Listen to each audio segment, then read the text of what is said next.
tout le monde, c'est Créafé, j'espère que vous allez bien. Donc tout d'abord, je voulais remercier toutes les personnes qui se sont abonnées dernièrement à ma chaîne. Et un grand merci aussi à toutes celles qui me restent fidèles. Vraiment, ça me fait très plaisir. Et surtout, tous les gentils commentaires que vous me mettez, car jusqu'à présent, j'ai pas à me plaindre. J'ai toujours eu des commentaires très positifs, donc merci, merci, merci. Donc aujourd'hui, je vous propose de réaliser une seconde création avec la box Scrap Didi de mars-avril 2022. Vous le savez, si vous me suivez, je vous ai déjà proposé une création il y a quelques temps avec cette box. Donc vous retrouverez le lien en barre d'infos. Donc c'est le petit sachet à gourmandise ou à cadeau que j'avais réalisé sur le thème un petit peu de Pâques, puisque c'était un peu avant Pâques que cette vidéo a été réalisée. Donc là maintenant Pâques est passé, donc on va pas refaire quelque chose sur Pâques, mais par contre on va faire quelque chose sur le thème du mariage, car j'ai beaucoup de mariages cette année, et donc je vais avoir pas mal de cartes à faire. Donc je vais vous en proposer une avec la box Scrap Didi. Et je vais vous proposer une carte sur le thème mariage avec une technique shaker un petit peu différente de celle que je vous avais proposée dans la vidéo qui est en ligne. Là, c'est vraiment une technique très facile, surtout si on n'est pas doué, parce que je vous avoue que quand même si j'ai réussi à faire ce tuto la dernière fois, le shaker est quand même un gros problème pour moi, donc j'ai essayé de regarder s'il n'existait pas d'autres techniques. J'en ai trouvé une assez sympa, donc vous allez la découvrir. Donc, dans cette boîte, qu'est-ce qu'on va utiliser pour notre tuto d'aujourd'hui? Alors, on va certainement utiliser les tampons. Il y a très peu de chances, mais je ne sais pas encore, qu'on utilise les étiquettes, parce que je ne vais pas du tout être dans les tons pastels de Pâques, donc à voir. C'est pareil, les badges, je ne pense pas. Donc ça, c'est le reste du velin de la dernière vidéo. On va peut-être cette fois-ci utiliser ça, à voir. Donc le plus de Monsieur Didi non plus, puisqu'il est très Pâques. Par contre, dans le tuto de la dernière fois, je vous avais dit que j'utiliserais cette planche, donc 2 cm en velin. Et donc c'est ce qu'on va faire aujourd'hui. Donc, comme d'habitude, dans un premier temps, je vais vous présenter le matériel qu'on va utiliser pour réaliser cette carte, et aussi les fournitures complémentaires qu'on va venir utiliser pour cette création. Donc, si vous avez envie de voir cette technique shaker, eh bien, je vous invite à regarder la suite de la vidéo. Alors, comme la carte n'est pas encore réalisée, on va la réaliser vraiment en live. Je ne sais pas trop encore ce que je vais avoir vraiment besoin comme matériel, donc je préfère vous dire un maximum, quitte à ce qu'il y ait des choses qu'on n'utilise pas. Donc il vous faudra bien sûr un tapis de coupe comme d'habitude, ou d'une planche en verre, ce que vous avez pour protéger donc votre plan de travail. Une table à ranurer avec son plioir, une règle, une paire de ciseaux, un cutter, un crayon de papier et une gomme. Évitez de prendre les gommes des Critérium. En règle générale, ça fait plus de marque que ça ne gomme. De la colle, du double face. Donc, de quoi couper votre papier. Alors, vous pouvez vous contenter de la règle et du cutter ou d'un massicot. Et enfin, comme on va certainement utiliser les tampons, il vous faudra de l'encre et soit une planche à tamponner, soit un bloc d'acrylique. Donc comme je vous ai dit, on va faire un peu cette carte en live. J'ai pas non plus les mesures des papiers, donc vous allez les avoir au fur et à mesure. Donc moi je vais travailler sur deux couleurs, couleur bordeaux et ivoire, puisque ce sont les couleurs d'un des mariages auquel je vais me rendre. Et donc j'ai pris une feuille de cardstock A4 de chaque couleur. Voilà. Ensuite, je vais prendre des rubans. En embellissement, pour l'instant, j'ai sorti ces petites fleurs Après, à la fin, au niveau de la décoration, eh ben, je vous redirai ce que j'ai pu prendre en plus. Il va donc nous falloir aussi ce qu'il faut pour le shaker. Et par contre, la technique du shaker d'aujourd'hui, elle va se réaliser avec ces petites pochettes transparentes et non pas du papier vitrine et du gros scotch comme ça, comme on fait d'habitude, mais avec ça. Donc moi, celle-ci, pardon, il me semble que je les achète chez Action. Voilà. Ce sont donc des petites pochettes pour y glisser normalement les cartes. Donc voilà. Donc on va se servir de ça pour faire notre shaker. Donc maintenant, si vous voulez en savoir plus, eh ben, on va commencer. Alors d'habitude, lorsque on fait les tutos, on commence par faire nos marques de plis, puisque nos papiers sont coupés. Là, ce n'est absolument pas le cas. Donc, ce qu'on va faire comme première étape aujourd'hui, c'est qu'on va couper nos papiers. Alors, j'ai décidé de me servir de cette feuille et c'est à partir de ce morceau que je vais donc décider de tout le reste. Donc là, nous avons un format A6 et en fait, ce que je vais faire, c'est que je vais en prendre que la moitié. Comme ça me permettra avec l'autre moitié de pouvoir faire une seconde carte. Donc là, j'ai à peu près 18,4 sur 12 cm. Donc 18,4, ça fait 9,2. Donc je vais couper à 9,2.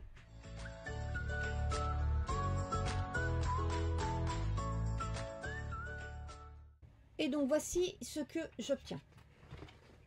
Donc maintenant, je vais prendre la décision de ce que je vais couper au niveau de mes papiers. Alors, je vérifie que par contre, ça va bien rentrer dans ma petite pochette. Oui, il n'y a pas de souci. Donc la première chose que je vais faire, c'est que je vais revenir couper un morceau de 9,2 sur 12 cm pour pouvoir mettre au fond de ma carte.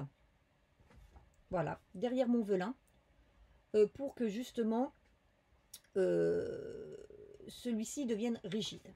Donc, je reprends mon massicot.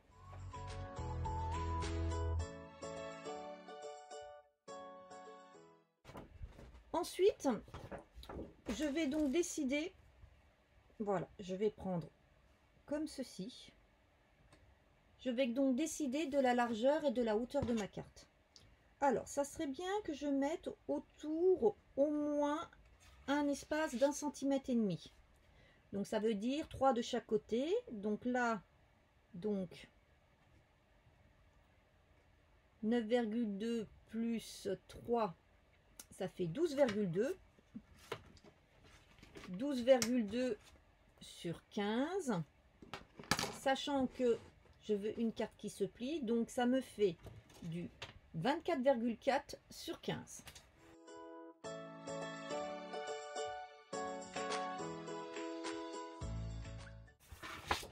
Donc voilà, donc j'ai 24,4 sur 15 cm.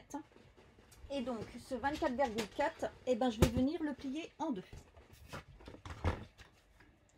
Et donc là, je vais venir plier à 12,2.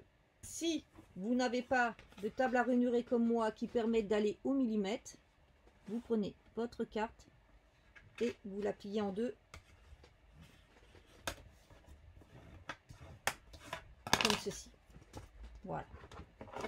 Donc voici la base de notre carte. Maintenant nous allons nous occuper de notre shaker. Et pour ce faire, c'est très simple. On va venir prendre notre double face et on va venir en coller sur les 4 côtés de notre morceau pour pouvoir venir y apposer notre velin.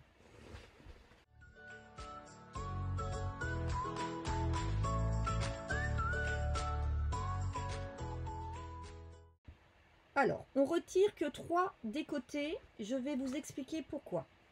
Donc, gardez soit un haut, soit un bas. C'est comme vous voulez, mais vous en gardez qu'un.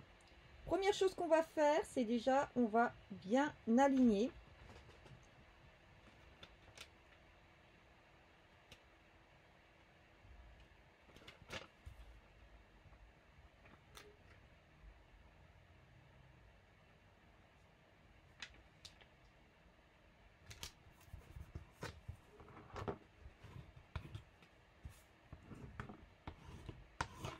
Voilà, comme ceci.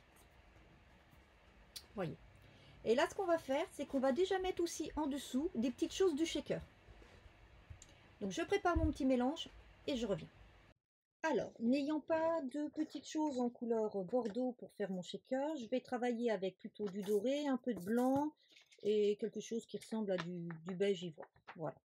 Donc, je vais préparer un petit mélange ici. Alors, derrière, je ne vais pas mettre ça parce que ça, c'est des espèces de petits cristaux. Je ne sais pas si vous voyez bien. Voilà. Donc, ça, je vais plutôt les mettre devant. Donc, pour derrière, je vais plutôt mettre des choses très, très plates, comme par exemple ces sequins. Voilà.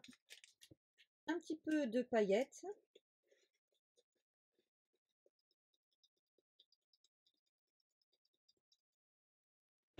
Et un petit peu de choses comme ça. Voilà. Voilà. Donc, hop, je prends tout ça. J'ouvre ici.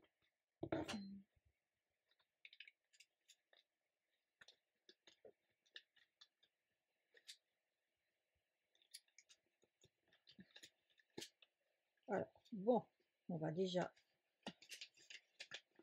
ouvrir. Et voilà, on y glisse tout ça. Voilà. Et après, il suffit de retirer notre double face. Voilà. Et on vient fermer en écrasant avec notre tuyau.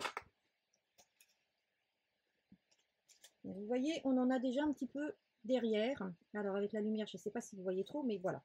Donc vous voyez, là, ça fait déjà shaker. Donc maintenant, on va venir glisser notre petit shaker qu'on a commencé dans l'enveloppe, en faisant attention de le glisser de manière à ce que la fermeture aille derrière.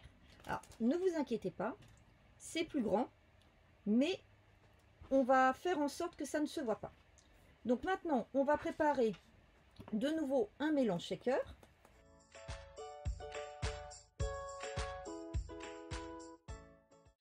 Et avant de le glisser, on va venir ici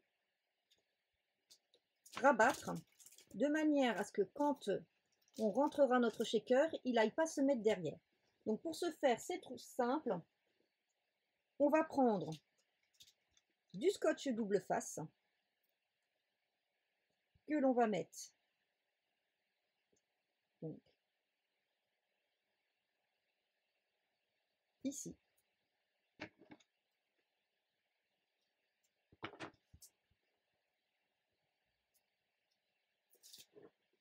Et ensuite, on vient bien replier, voilà, de cette manière.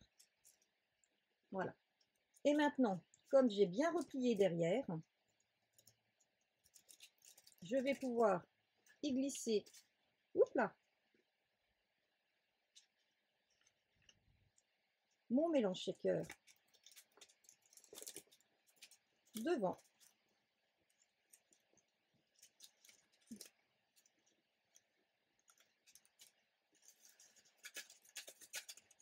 Comme ceci. Et je vais venir y rajouter maintenant quelques perles.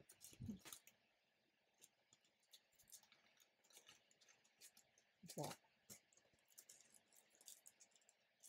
Et il ne restera plus qu'à coller derrière. Et comme vous pouvez le constater, vous avez un joli shaker qui se fait très simplement.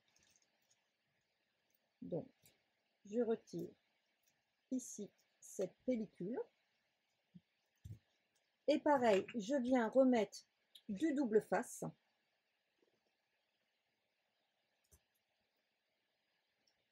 que ça adhère correctement.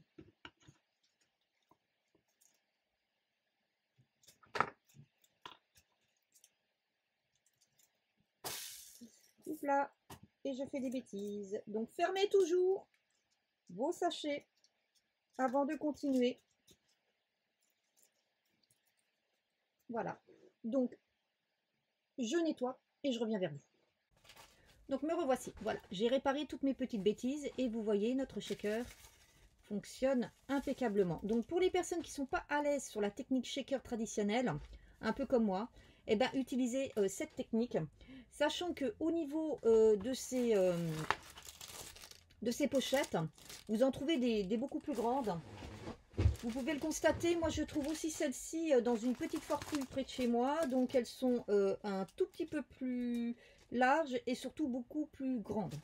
Donc il en existe de plein de tailles différentes, donc ça vous permet quand même de pouvoir facilement adapter à votre composition. Donc ensuite, bah maintenant, on va s'occuper de la finition de notre carte. Et donc bah là, ça va être très simple. On va venir coller cette partie ici sur le devant de notre structure. Mais avant, moi je vais venir me faire des petits repères parce que je voudrais bien la centrer. Donc si vous vous souvenez bien, on a dit qu'on mettait à peu près à 1,5 cm de chaque côté. Donc je vais faire des petits repères et tracer des traits très fins pour pouvoir bien centrer. Alors, il n'y a pas besoin d'en faire beaucoup en fait.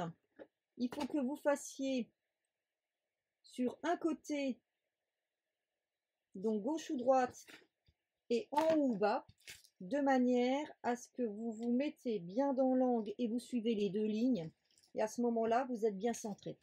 Donc tout de suite, ce que je vais faire, c'est enlever tout ce qui dépasse. Voilà, je vais juste garder ce dont j'ai besoin. Il vous faut vraiment pas grand chose. Alors je ne sais pas si vous arrivez à voir. Vous voyez, juste faire un petit angle. C'est largement suffisant pour venir coller et donc en fait centrer votre carte. Alors là, pour être certaine que ça adhère bien, je vais mettre dans un premier temps du double face derrière et ensuite je viendrai remettre de la colle.